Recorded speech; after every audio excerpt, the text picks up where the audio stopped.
Mazmur 32 ayat 8 sampai 9 ini menyatakan bagaimana Tuhan hendak mengajar dan menunjukkan kepada kita jalan yang harus kita tempuh. Tuhan hendak memberi nasihat dan matanya tertuju kepada kita.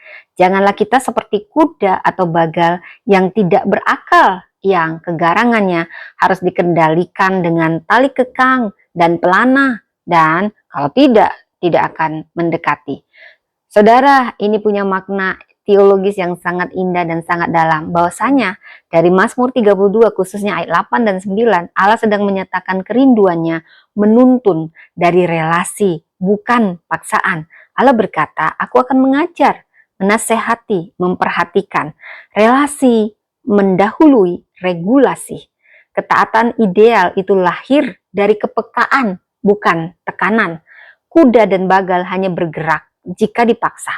Orang percaya dipanggil peka terhadap suara Tuhan, bukan menunggu Tuhan menarik tali. Jelas dikatakan juga di Yohanes 10 ayat 27, domba-dombaku mendengarkan suaraku. Setelah pengampunan, Tuhan mengarahkan pertumbuhan.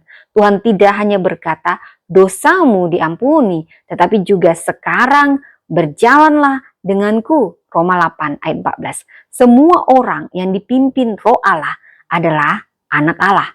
Saudara, karena itu kita perlu belajar. Pertama, belajarlah taat sebelum keadaan memaksa. Tanyalah pada dirimu, apakah kita mau dipimpin Tuhan saat tenang atau hanya saat hidup memaksa kita berubah? Hikmat sejati mendengar sebelum dipaksa. Ada kepekaan rohani yang perlu dilatih. Kepekaan itu lahir dari doa, keheningan, refleksi firman. Orang yang peka tidak perlu banyak tarikan tali. Masalahnya bisa jadi tali kekang yang Tuhan izinkan bukan karena Tuhan kejam, tetapi karena kita lah yang menolak tuntutan lembutnya.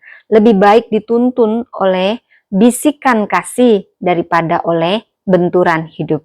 Mazmur 32 ayat 8 sampai 9, Tuhan ingin menuntun kita dengan matanya, bukan dengan tali kekang. Dan itu hanya mungkin jika kita punya hati yang lunak, terbuka, dan mau dipimpin.